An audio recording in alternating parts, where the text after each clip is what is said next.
या देवी सर्वभूतेषु बुद्धिरूपेण संस्था नमस्तस्यै नमस्तस्यै नमस्तस्यै नमो नमः।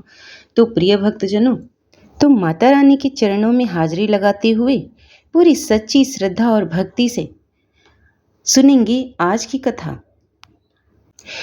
तो सूत जी बोले, सभी मंत्रियों ने राजा परीक्षित को मृतक तथा उनके पुत्र जन्मेजय को अबोध जानकर उनकी परलोक संबंधी क्रियाएं सम्यक प्रकार से संपन्न की।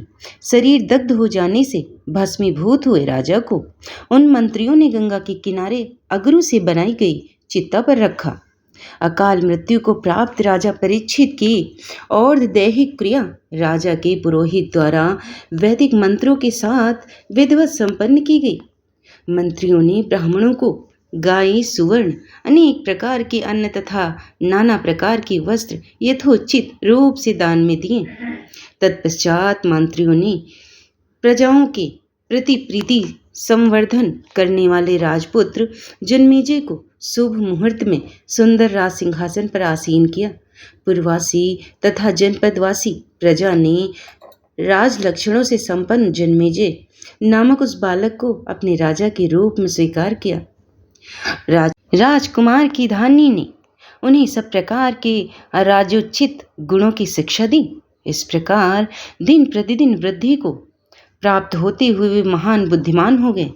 उनकी 11 वर्ष की अवस्था होने पर कुल पुरोहितों ने अपनी यथोचित शिक्षा प्रदान की और उन्होंने उसे सम्यक रूप से ग्रहण किया। जिस प्रकार द्रोणाचार्य ने अर्जुन को तथा भार्गव परशुराम ने कर्ण को धनुर्विद्या में प्रशिक्षित किया, उसी प्रकार कृपाचार्य ने जन्मेजय को भली भांति परिष्कृत धनुर्विद्या प्रदान की।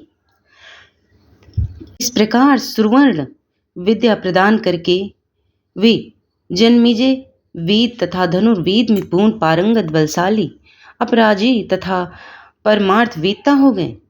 हे धर्मशास्त्र के अर्थों का विवेचन करने में कुशल, सत्यनिष्ठ, इंद्रियजीत और धर्मात्मा थे। उन्होंने पूर्व में धर्मपुत्र राजा युधिष्ठिर की भांति राज्य शासन किया। इसके बाद सुवर्ण वर्मा नाम वाले काशीपति राजा ने शुभ गुणों वाली अपनी कन्या वसुष्ठ माँ का पाणी ग्रहण जन्मेजय के साथ संपन्न किया। जिस प्रकार प्राचीन काल में काशी राज की पत्नी को पाकर विचित्र वीर तथा सुभद्रा को पाकर अर्जुन अत्यंत आह्लादित थे, प्रकार श्याम नैनोवाली को अपनी कांता के रूप में पाकर जन्मेजय अति प्रसन्न हुए। कमल पत्र के समान नेत्रों वाली उस वपुष्ट माँ के साथ वनों और उपवनों में राजा जन्मेजय उसी प्रकार विहार करने लगे जिस प्रकार इंद्राणी के साथ इंद्र उनके द्वारा सुखपूर्वक रचित प्रजा आदि संतुष्ट थी। जन्मेजय के कार्य कुशल सभी मंत्री समस्त कार्यों को सम्यक प्रकार से करते थे। इसी समय तक्षक के द्वारा पीड़ित उत्तक नामक मुनि का हस्तिनापुर में आगमन हुआ। इस सर्प की शत्रुता का बदला कौन ले सकता है, ऐसा सोचते हुए परीक्षित पुत्र जन्मेजय को यह कार्य कर सकने वाला समझकर उनके पास आए और बोले, हे भूपवर, आपको यह ज्ञान नहीं है कि इस समय क्या करणीय है और क्या अकरणीय है। आप इस समय न करने योग्य कार्य कर रहे हैं और न करने योग्य कार्य नहीं कर रहे हैं। आप श्रद्धस रोषहीन, पुरुषार्थ रहित, बैर भाव के ज्ञान से शून्य प्रतिकार आदि उपायों को ना जानने वाले तथा बालकों के समान स्वभाव वाले राजा से अब मैं क्या कहूँ। जन्मेजय बोले, मैंने किसी शत्रुता को नहीं जाना और उसका प्रतिकार नहीं किया। हे महाभाग, आप मुझे यह बताएं जिससे मैं उसे संपन्न कर सकूं। उत्तक बोले, हे राजन, आपके पिता परीक्षित दुष्ट आत्मा तक्षकनाग द्वारा मार डाले गए थे। आप मंत्रियों को बुलाकर अपने पिता की मृत्यु के विषय में पूछिए। सूत जी बोले, उत्तक का नाम वचन सुनकर राजा ने मंत्री प्रवरों से पूछा। तब उन्होंने बताया कि ब्राह्मण द्वारा शापित होने के कारण एक सांप ने उन्हें डस लिया और वे मर गए। जन्मेजय बोले, मेरे पिता राजा परीक्षित की मृत्यु का कारण तो मुनि द्वारा प्रदत्त शाप था। हे मुनि श्रेष्ठ, मुझे यह बताइए कि इसमें तक्षक का क्या दोष था। उल्लंक बोले, तक्षक ने कश्यप नामक ब्राह्मण को धन देकर आपके पिता तक पहुँचने से रोक दिया था। हे राजन, आपके पिता का हंता वह तक्षक क्या आपका शत्रु नहीं है? हे भूप, प्राचीन काल में मुनि रुरु की भार्या को सर्पनी डस लिया था और वह मर गई थी। वह अविवाहित थी। मुनि रुरु ने अपनी उस प्रिया को पुनः जीवित कर दिया और उन्होंने वहां पर अत्यंत भीषण प्रतिज्ञा की कि मैं जिस किसी भी सर्प को देखूंगा उसे तत्काल आयुध से मार डालूंगा। हे राजन, इस प्रकार प्रतिज्ञा करके हाथ में शस्त्र लेकर मुनि रुरु सर्पों का वध करते हुए इधर उधर घूमते रहे। एक बार उन्हें वन में एक बूढ़ा डिढुम सांप दिखाई दिया। वे लाठी उठाकर रोषपूर्वक उसे मारने के लिए तत्पर हुए। तब डिढुम ने उन ब्राह्मण से कहा, हे विप्र, मैं आपके प्रति कोई अपराध नहीं कर रहा हूँ, तो फिर आप मुझे क्यों मार रहे हैं? रुरु बोले, मेरी प्राण प्रिया भार्या को सर्प ने डस लिया था और उसकी मृत्यु हो गई थी। अतः हे सर्प, उसी समय से दुखित होकर मैंने ऐसी प्रतिज्ञा कर ली थी। इंदुब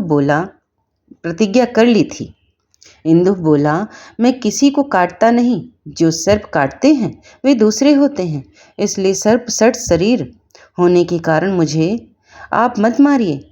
उत्तक बोले, मनुष्य के समान उसकी सुंदर वाणी सुनकर रुरु पूछा, तुम कौन हो और डिढुम योनि को कैसे प्राप्त हो गए? सर्प बोला, हे विप्र, पहले मैं ब्राह्मण था और खगम नामक मेरा एक ब्राह्मण मित्र था। वह धर्मात्माओं में श्रेष्ठ, सत्यवादी तथा जितेंद्रिय था। एक बार अपनी मूर्खतावश मैंने तृण का सर्प बनाकर उसे धोखे में डाल दिया। उस समय वह अग्निहोत्र में गृह में विद्यमान था। सर्प को देखकर अत्यंत डर गया। भय से थरथर कांपते हुए उस ब्राह्मण ने विह्वल होकर मुझे शाप दे दिया। हे मंदबुद्धि, तुमने सर्प दिखाकर मुझे डराया है, अतः तुम सर्प हो जाओ। सर्प रूप में मैंने उस ब्राह्मण की बड़ी प्रार्थना की।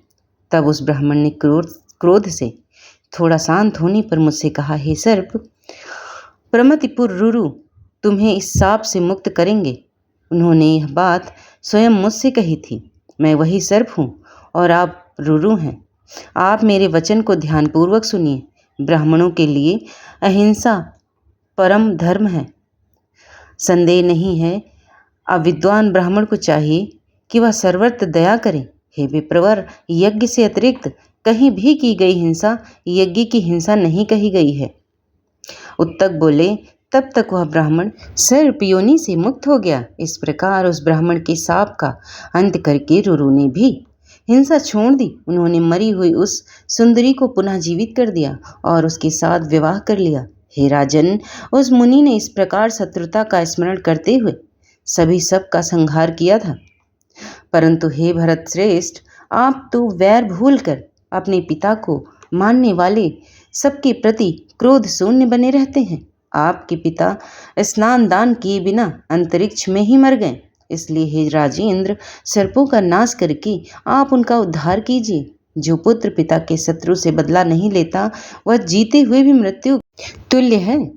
हे नृपश्रेष्ठ, जब तक आप सर्प का विनाश नहीं करते, तब तक आपके पिता की दुर्गति ही रहेगी। हे महाराज, आप देवी यज्ञ के व्यास से अपने पिता की शत्रुता का स्मरण करते हुए सर्प सत्र नामक यज्ञ कीजिए। सूत जी बोले, उत्तम मुनि का यह वचन सुनकर राजा जन्मेजय अत्यंत दुखी हुए और उनके नेत्रों से अश्रु बहने लगे। वे मन में सोचने लगे, जिसके पिता सर्प से दंशित होकर यानी सर्प के काट लेने पर इस प्रकार दुर्गति को प्राप्त हुए हों, उस मुझ मिथ्याभिमानी तथा दुर्बुद्धि को धिक्कार है। मैं आज ही यज्ञ आरंभ करके प्रज्वलित अग्नि में सर्पों की आहुति देकर अवश्य ही पिता की मृत्यु का बदला लूंगा। सभी मंत्रियों को बुलाकर राजा ने यह वचन कहा, मंत्री प्रवरों, गंगा के किनारे श्रेष्ठ ब्राह्मणों से उत्तम भूमि की माफ कराकर आप लोग यथोचित यज्ञ सामग्री का प्रबंधन करें। हे मेरे बुद्धिमान मंत्रियों, 100 खंभों वाले एक सुरम्य मंडल का निर्माण कराकर आप लोग उसमें आज ही यज्ञ के लिए वेदी का भी निर्माण संपन्न करा लें। उस यज्ञ के अंग रूप में विस्तार सहित सप्रसत्र भी करना है। महामुनि तक उस यज्ञ के होता होंगे और तक्षक नाग उसमें यज्ञ पशु होगा। आप लोग शीघ्र ही सर्वज्ञाता एवं वेद पारंगामी ब्राह्मणों को आमंत्रित करें। सूत जी बोले, हे बुद्धिमान, मंत्रियों ने राजा के कथनानुसार यज्ञ संबंधी समस्त सामग्री का प्रबंधन कर लिया और विस्तृत यज्ञ वेदी भी निर्मित कराई। सर्पों का हवन आरंभ होने पर तक्षक इंद्र के यहाँ गया और उनसे बोला, मैं भयाकुल हूँ, मेरी रक्षा कीजिए। तत्पश्चात इंद्र ने उस भयभीत तक्षक को सांत्वना देकर अपने आसन पर बैठाकर उसे अभय प्रदान किया और कहा, हे प्रनंग, तुम निर्भय हो जाओ। तदंतर उत्तक मुनि उस तक्षक को इंद्र का शरणागत और उनमें अभय दान पाया हुआ जानकर उद्विग्न हो उठे हैं और उन्होंने मंत्र प्रभाव से इंद्र सहित तक्षक का आवाहन किया है। तब तक्षक ने यायावर वंश में उत्पन्न जरत्कारु पुत्र धर्मनिष्ठ आस्तिक नामक मुनि का स्मरण किया। हे मुनि बालक, आस्तिक वहां आकर जन्मेजय की प्रशंसा करने लगे। राजा जन्मेजय ने उस बालक को महान पंडित देखकर उसकी पूजा की। पूजन अर्चन करके राजा ने अपनी मनोवांछित वस्तु मांगने के लिए उससे निवेदन किया। तब आस्तिक ने याचना की, हे महाभाग, इस यज्ञ को समाप्त किया जाए। उसने सत्य वचन में आबद्ध राजा से बार बार ऐसी प्रार्थना की। तत्पश्चात मुनि की वचना अनुसार राजा ने सबका हवन बंद करा दिया। फिर वह सम्पायन ऋषि ने उन्हें विस्तार पूर्वक महाभारत की कथा सुनाई। उस कथा को सुनकर भी राजा को विशेष शांति नहीं प्राप्त हुई। तब राजा ने व्यास जी से पूछा, मुझे किस प्रकार शांति मिलेगी? मेरा मन अशांति की अग्नि में अत्यधिक दग्ध हो रहा है, मैं क्या करूं? मुझको बतलाइए। मुझे मंद भाग्य के पिता और अर्जुन पौत्र परीक्षित अकाल मृत्यु को प्राप्त हुए हैं। हे महाभाग, युद्ध में होने वाली मृत्यु की ही क्षत्रियों के लिए श्रेष्ठ होती है। हे व्यास जी, रण में अथवा घर में विधि पूर्वक होने वाली मृत्यु ही अच्छी मानी जाती है, किंतु मेरे पिता का वैसा मरण नहीं हुआ। वे तो असहाय अवस्था में अंतरिक्ष में मृत्यु को प्राप्त हुए हैं। हे सत्यवती पुत्र, आप उनकी शांति प्राप्ति का कोई उपाय बताइए, जिसमें दुर्गति को प्राप्त मेरे पिताजी शीघ्र ही चले जाएं। सूत जी बोले, राजा जन्मेजय का वचन सुनकर सत्यवती पुत्र व्यास ने सभा में उन राजा से कहा। व्यास जी बोले, हे राजन, सुनिए, मैं आपसे एक पुनीत कल्याणकारक रहस्यमय अद्भुत तथा विविध कथनों से युक्त देवी भागवत नामक पुराण कहूँगा। मैंने पूर्व काल में उसे अपने पुत्र सुखदेव को पढ़ाया था। हे राजन, मैं अपने परम रहस्यमय पुराण का श्रवण आपको कराऊंगा। सभी वेदों एवं शास्त्रों के सार स्वरूप तथा धर्म अर्थ काम मोक्ष के कारणभूत इस पुराण का श्रवण करने से यह मंगल तथा आनंद प्राप्त करने वाला होता है। जन्मेजय बोले, हे प्रभु, यह आस्तिक किसका पुत्र था और यज्ञ में विघ्न डालने के लिए क्यों आया? यज्ञ में सबकी रक्षा करने के पीछे इसका क्या उद्देश्य था? हे महाभाग, उस आख्यान को विस्तार पूर्वक बताइए। हे सुव्रत, उस संपूर्ण पुराणों को भी विस्तार के साथ कहिए। व्यास जी बोले, जरत्कारुण एक शांत स्वभाव वाले ऋषि थे। उन्होंने गृहस्थ जीवन अंगीकार नहीं किया था। उन्होंने एक बार वन में गड्ढे के भीतर अपने पूर्वजों को लटकते हुए देखा। तदंतर पूर्वजों ने उनसे कहा, हे पुत्र, तुम विवाह कर लो, जिससे हमारी परम तृप्ति हो सके। तुझ सदाचारी पुत्र के ऐसा करने पर हम लोग निश्चित रूप से दुख मुक्त होकर स्वर्ग की प्राप्ति कर लेंगे। तब उन्होंने जरत्कारु ने उनसे कहा, हे मेरे पूर्वजों, जब मुझे अपने समान नाम वाली तथा अत्यंत वशवर्तिनी कन्या बिना मांगे ही मिलेगी, तभी मैं विवाह करके गृहस्थी बसाऊंगा। मैं यह सत्य कह रहा हूँ। उनसे ऐसा कहकर ब्राह्मण जरत्कारु तीर्थाटन के लिए चल पड़े। उसी समय सबको उनकी माता शाप दे दिए कि वे अग्नि में गिर जाएं। कश्यप ऋषि की कद्दू और विंता नामक दो पत्नियां थीं। सूर्य के रथ में जूते हुए घोड़े को देखकर वे आपस में वार्तालाप करने लगीं। उस घोड़े को देखकर विंता से कहा, हे कल्याण, यह घोड़ा किस रंग का है? यह मुझे शीघ्र ही सही सही बताओ। विंता बोली, यह अश्वरा श्वेत रंग का है।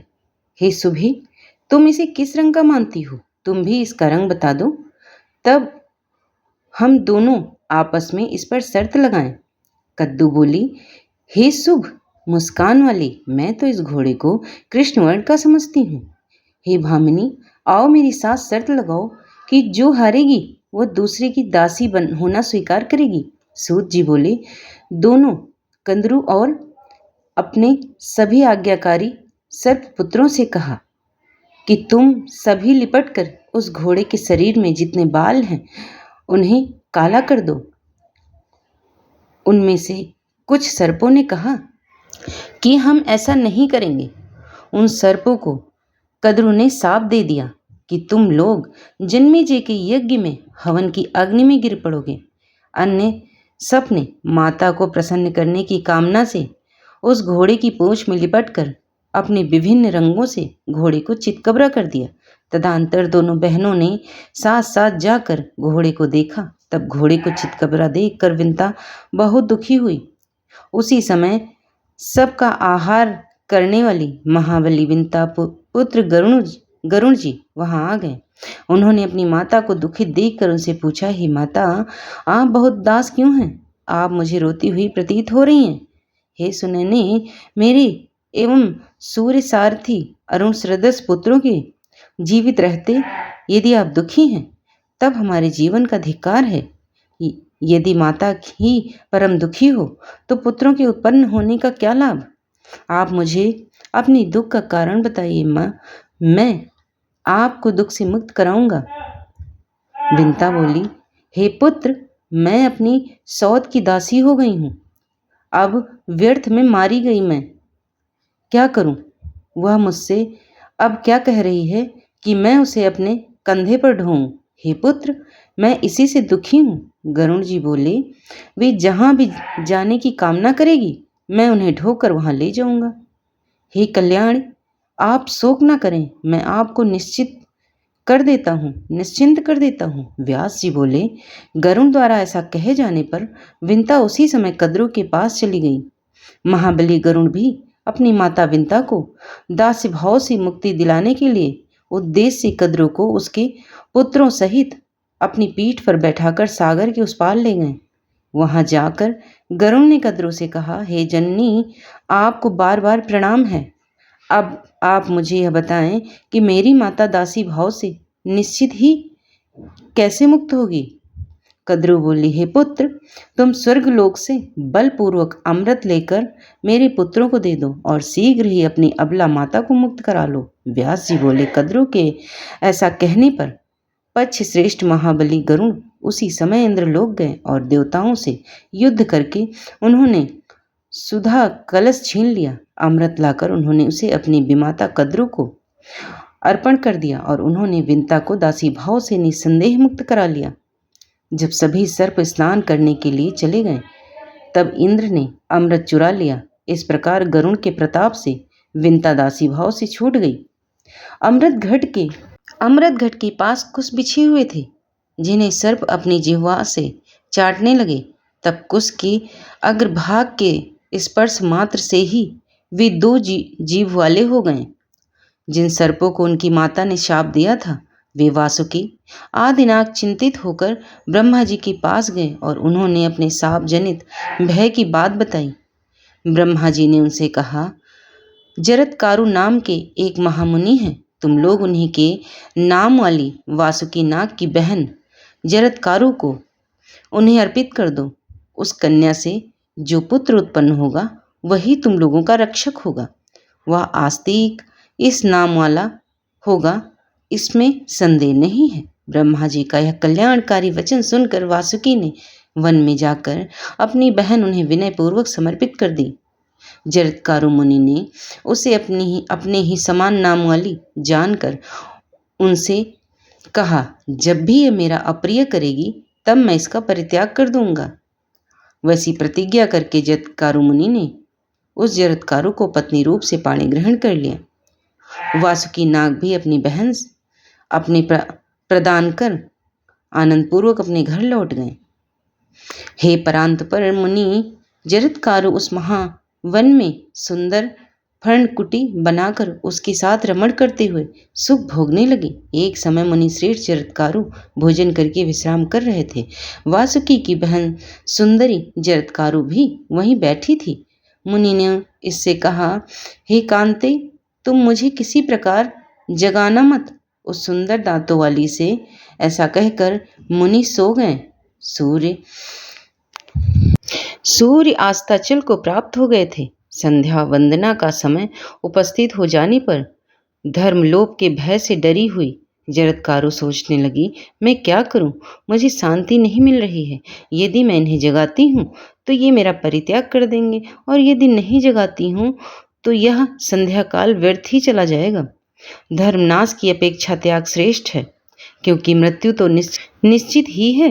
धर्म के नष्ट होने पर मनुष्यों को निश्चित ही नरक में जाना पड़ता है। ऐसा निश्चय करके उस स्त्री ने उन मुनि को जगाया और कहा, हे सुव्रत, उठिए उठिए, अब संध्या काल भी उपस्थित हो गया है। जगने पर मुनि जरत्कारु ने क्रोधित होकर उससे कहा, अब मैं जा रहा हूँ और मेरी निद्रा में विघ्न डालने वाली तुम अपने भाई वासुकी के घर चली जाओ। मुनि के ऐसा कहने पर भय से कांपती हुई उसने कहा, हे महातेजस्वी, मेरे भाई ने जिस प्रयोजन से मुझे आपको सौंपा था वह प्रयोजन अब कैसे सिद्ध होगा? तदंतर मुनि ने शांत चित्त होकर जरत्कारु से कहा, यह तो है ही। इसके बाद मुनि के द्वारा परिव्यक्त वह कन्या वासुकी के घर चली गई। भाई वासुकी के पूछने पर उसने पति द्वारा कही गई बात उनसे यथावत कह दी, और वह यह भी बोली कि अस्ति, ऐसा कहकर वे मुनि श्रेष्ठ मुझको छोड़कर चले गए। यह सुनकर वासुकी ने सोचा कि मुनि सत्यवादी हैं। तत्पश्चात पूर्ण विश्वास करके उन्होंने अपनी उस बहन को अपने यहाँ आश्रय प्रदान किए।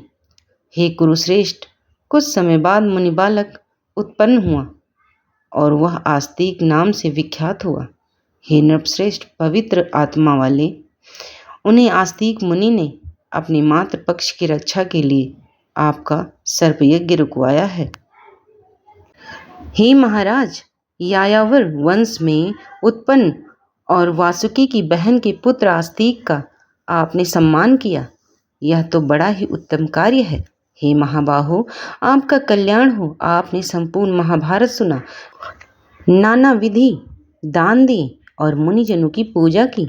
हे भूप श्रेष्ठ, आपके द्वारा इतना महान पुण्य कर्म किए जाने पर भी आपके पिता स्वर्ग को प्राप्त नहीं हुए और ना आपका संपूर्ण काल ही पवित्र हो सका। अतः ही महाराज जन्मेजय, आप भक्ति भाव से युक्त होकर देवी भगवती के एक विशाल मंदिर का निर्माण कराइए, जिसके द्वारा आप समस्त सिद्धि को प्राप्त कर लेंगे। सर्वस्व प्रदान करने वाली भगवती दुर्गा परम श्रद्धा पूर्वक पूजित होने पर सदा वंश वृद्धि करती हैं तथा राज्य को सदा स्थिरता प्रदान करती हैं। हे भूप श्रेष्ठ, विधि विधान के साथ देवी यज्ञ करके आप श्रीमद् देवी भागवत नामक महापुराण का श्रवण कीजिए। अत्यंत पुनीत भाव सागर से पार उतारने वाली अलौकिक तथा विविध रस्मों से संप्रक उस कथा में आपको सुनाऊंगा। हे राजन, संपूर्ण संसार में इस पुराण से बढ़कर अन्य कुछ भी श्रवणीय नहीं है। भगवती के चरणविंद के अतिरिक्त अन्य कुछ भी आराधनीय नहीं है। हे नृपश्रेष्ठ, जिनके प्रेम पूरित हृदय में सदा भगवती विराजमान रहती हैं, वे ही सौभाग्यशाली, ज्ञानवान एवं धन्य हैं। हे भारत, इस भारत भूमि पर वे लोग सदा दुखी दिखाई देते हैं जिन्होंने कभी भी महामाया अंबिका की आराधना नहीं की। हे राजन, ब्रह्मा आदि सभी देवता भी जिन भगवती की आराधना में सर्वदा लीन रहते हैं, उनकी आराधना भला कौन मनुष्य नहीं करेगा। जो मनुष्य इस पुराण का नित्य श्रवण करता है, उसकी सभी मनोकामनाएं पूर्ण हो जाती हैं। स्वयं भगवती ने भगवान विष्णु के समक्ष इस अति श्रेष्ठ पुराण का वर्णन किया था। हे राजन, इस पुराण श्रवण से आपके चित्त को परम शक्ति प्राप्त होगी और आपके पितरों को अक्षय स्वर्ग प्राप्त होगा। तो प्रिय भक्तजनों, यह थी आज की कथा, और अगर पसंद आ जाए तो चैनल को लाइक शेयर सब्सक्राइब जरूर कर लेना। धन्यवाद।